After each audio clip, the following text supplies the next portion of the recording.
Bom, então voltando, galera, eu vou tentar mostrar aqui um pouco mais a fundo agora sobre os componentes em si, que a gente pode ver então que tá igualzinho a pasta de antes, né, que eu expliquei. A gente tem os dois principais arquivos, né, que é o main e o app.view.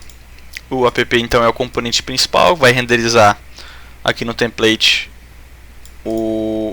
ele já está renderizando, né, o componente do Vuetify lá, que é o nosso framework que a gente instalou, que vai dar as propriedades basicamente por padrão, e ele vai estar renderizando o Router View, que é em si o componente principal ali pra gente das renderizações, porque aqui ele tem os caminhos e os componentes usados, e aqui no main ele simplesmente está montando esse aplicativo já e renderizando ele por si só. Então aqui a gente não vai mexer em nada.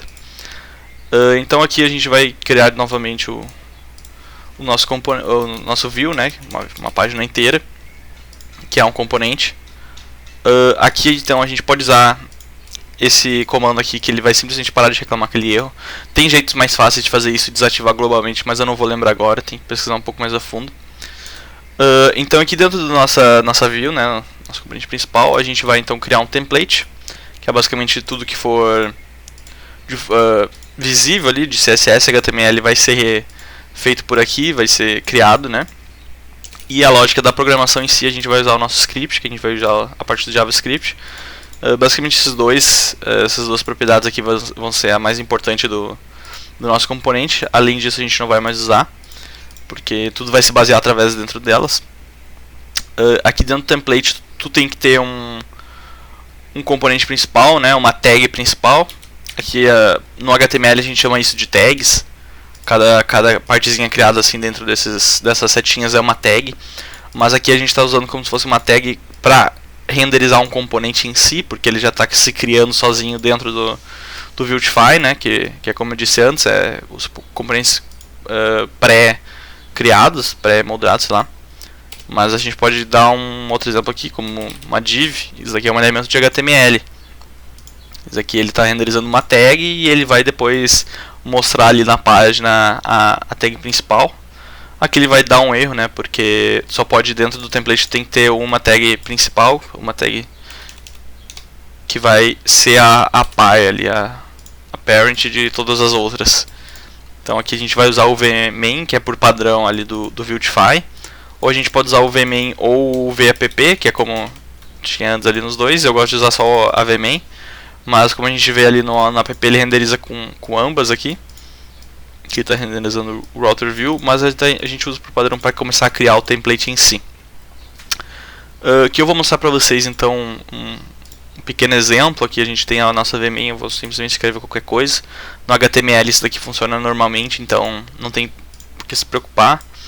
Daí dá para pesquisar um pouco mais a fundo sobre HTML, né, que a gente tem as tags em si, por exemplo, essa P é para parágrafos, né, para escritas. A gente tem tags que são formulários, que são botões, a gente tem tag para diversas coisas, mas a gente vai tentar substituir o máximo possível aqui usando o Vuetify, que já está tudo criado anteriormente. Então aqui a gente vai simplesmente só criar esse componente aqui padrão, tem um template tudo certinho para a gente renderizar aqui no... Aqui já tem o Router View, né? Então a gente vai estar sempre renderizando por aqui. Então aqui, como é que vai funcionar? Aqui a gente precisa sempre importar esse novo componente. Então como eu criei uma view ali, que é o componente principal, a gente vai precisar importar ele para renderizar ele em algum diretório, algum path. Então basicamente aqui ele vai estar sempre já mostrando por padrão esses daqui. Então a gente consegue simplesmente vir aqui e renderizar esse home, que já tem meio que escrito. Aqui a gente já tem o home. E aqui a gente consegue então utilizar no componente. A gente vai ter os... Opa, aqui precisa... home. Então aqui a gente já consegue importar esse componente e renderizar por aqui. Aqui vai ter outras propriedades nesse objeto, né? Porque isso aqui é um objeto de JavaScript. A gente vai ter outras propriedades que podem ser usadas, que depois eu vou mostrar um pouco mais a fundo. Mas para criar uma URL padrão é basicamente isso que a gente vai usar, não muito a mais. Aqui a gente então já está renderizando o nosso home, que eu vou rodar então o nosso server para ver como é que fica. Que demora um pouquinho na primeira vez aqui para começar a rodar. Mas então a gente pode começar a vir aqui e ver tudo certinho. Aqui na parte do script vai ser a parte do JavaScript em si, da lógica de programação, como eu disse antes. Vamos abrir aqui.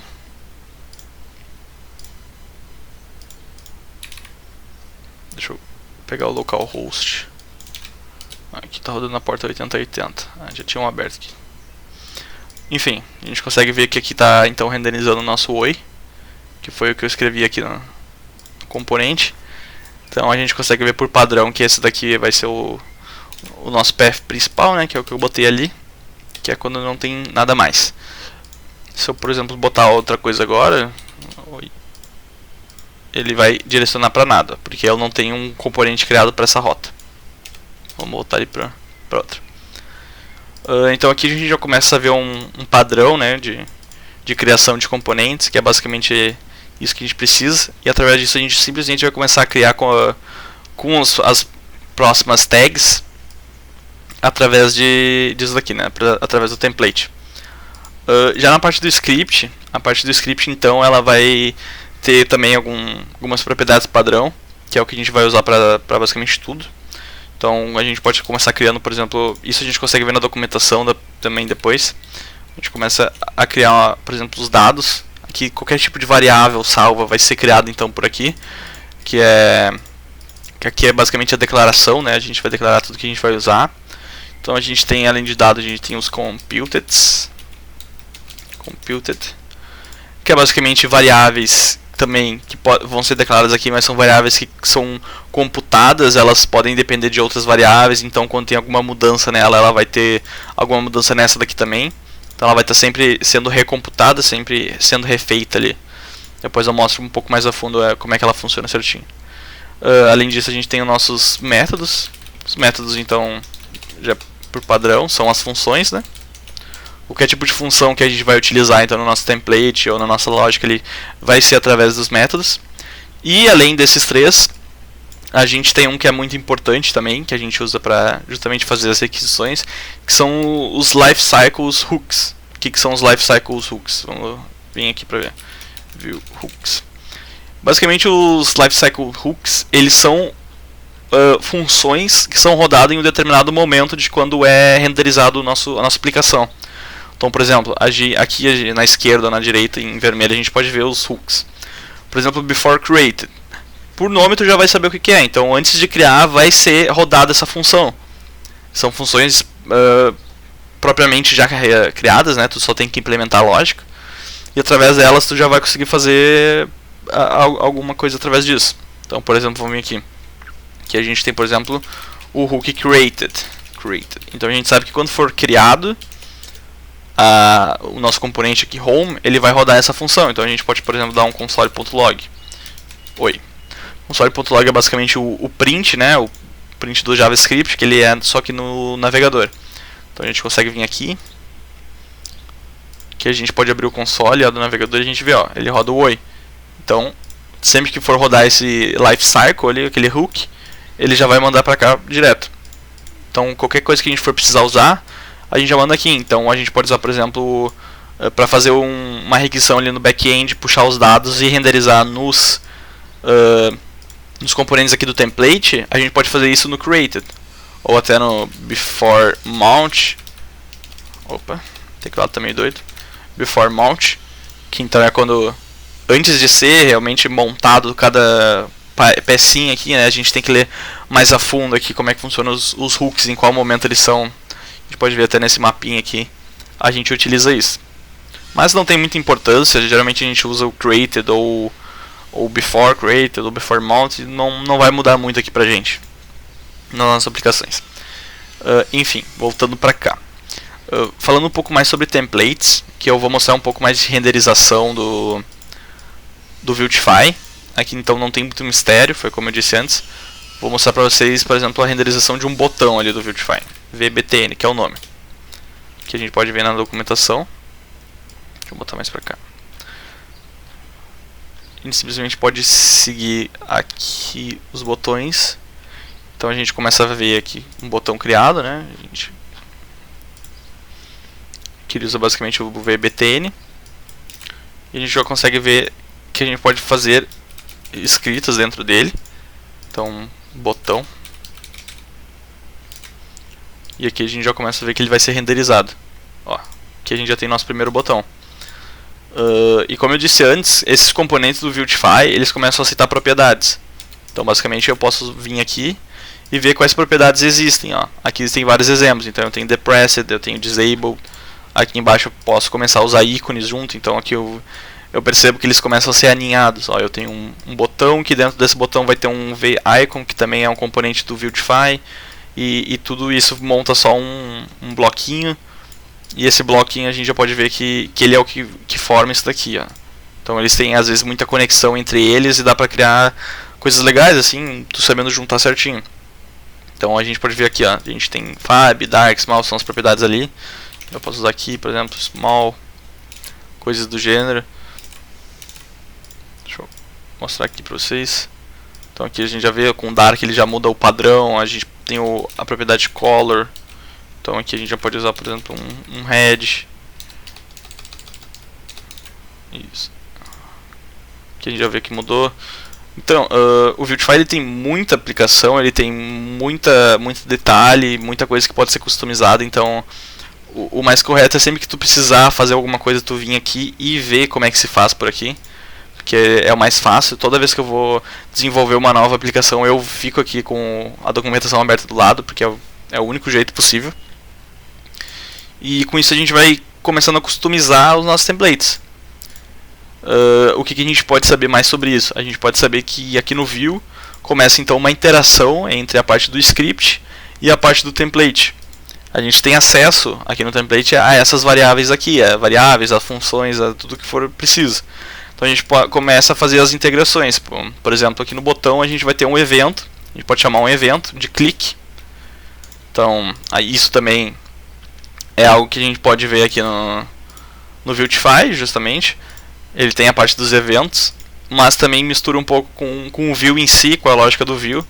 Então, por exemplo, aqui a gente tem o arroba aqui. Arroba não. O arroba. Que a gente sabe quando a gente vai usar um evento, a gente pode começar a usar as variáveis aqui dentro. Então a gente vê que ela já muda o nome também, ó, já muda a cor. Isso basicamente é também por causa do tema, né? Mas ele geralmente vai sempre direcionar o que a gente está usando aqui. Então, por exemplo, vou criar uma função. Clique. É uma função basicamente de quando for clicado ele vai fazer alguma coisa. Console.log clicado. Aqui. Então eu basicamente posso começar a chamar essas funções aqui. Eu posso começar então a interagir um com o outro, posso chamar as variáveis e tudo certinho. E a gente pode começar a ver até aqui. A gente vem no console. E a gente sabe, ó, cada vez que ele for clicado ele vai chamar essa função. Então com isso a gente já começa a fazer muita coisa. A gente já tem muita interação entre eles, muita interação entre os componentes em si. Aqui eu vou mostrar um pouco mais a fundo também, logo daqui a pouco. Mas a parte do template é isso, não tem como se aprofundar muito mais nisso, porque senão teria muito tempo de vídeo. Mas o principal a gente consegue ver por aqui. Vamos mostrar outro exemplo, por exemplo, o VDataTable. Esse daqui é um componente bem importante do Vue, que é o que a gente usa para muitas aplicações, que é basicamente para as tabelas, né, que retém as informações. Aqui então nas propriedades a gente já começa então a fazer essa interação também, que a gente pode ver. A gente já começa a ver que tem as partes, e com isso então a gente já começa a consultar aqui também. Vamos vir aqui, por exemplo, para ver. O VDataTable, a gente já começa a selecionar aqui. Aqui então tem as props, que são as propriedades. Aqui a gente sabe tudo que a gente pode mexer. Então, por exemplo, aqui a gente tem que entender um pouco mais sobre os tipos, né? E o que já vem por padrão. Então, por exemplo, vamos ver. Disable pagination, pode ser. A gente sabe que por padrão ele é falso, é booleano e é falso. Então quer dizer que ele não vai desabilitar o footer, né? A parte de baixo, o PL. Então o que a gente pode fazer? A gente pode vir aqui e começar a usar essas propriedades. Então basicamente quando a gente está chamando ela aqui, ela já troca para true, né? Ela é como se fosse um booleano. Opa. Não, tá, desculpa. O pagination é as próximas páginas, né? Errei. Mas enfim, a gente consegue ver que foi desabilitado aqui, ó. Então tem a parte do footer também que a gente pode tirar ele aqui, ó, hide default footer, assim como o header. Então a gente começa a adicionar essas propriedades juntamente com esses componentes já criados e vai se criando coisa, ó. Que a gente deu pra ver que tirou o PL, o footer. Esqueci como é que se fala em português. Mas basicamente então é isso do template. E depois eu vou tentar falar um pouco mais sobre o script em si.